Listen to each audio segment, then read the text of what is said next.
ki khubor ki babanya. Menteri Ketenat ki Kampok yang bat cooperation ke Sarkar Pedeng Amit Shah banjur ban penkloy ya kajing tokit hakabia day bat kajing le beijot bat thombo di ki kentei bat ki khenna bat pinchitom jur ya ki badon kti.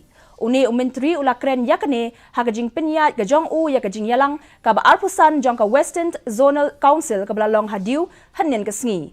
Usha ula benrap syuk bagi Additional Director General of Police lada don ki kentei kidai ban shim khia ban khmi ya gajing tokit haki police headquarter jong man laki jilla laya kren halor ki mat ki biadei baka shong shngan ki jaka khaput bat ki karkhana ki badon haki thain sepni hakane gajing alang kabla penlong hadien bla pensange arsnem nakadaw jong ka khlam COVID-19.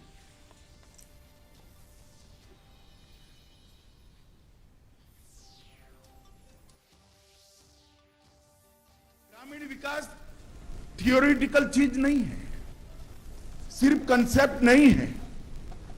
ग्रामीण विकास तभी होता है जब इसको समर्पित लोग चंदन की भांति अपने आप को घिस कर सुगंध को गांव तक पहुंचाते नहीं है, तब तक ग्रामीण विकास नहीं होता। और अगर ग्रामीण विकास आधुनिक जमाने में करना है तो इसके लिए इसकी कोर्सेज बनाने पड़ेंगे, इसको फॉर्मलाइज करना पड़ेगा और आज के जमाने की जरूरियातों के आधार पर, आज के जमाने की रिक्वायरमेंट के आधार पर ग्रामीण विकास को परिवर्तित कर जमीन पर उतारना पड़ेगा।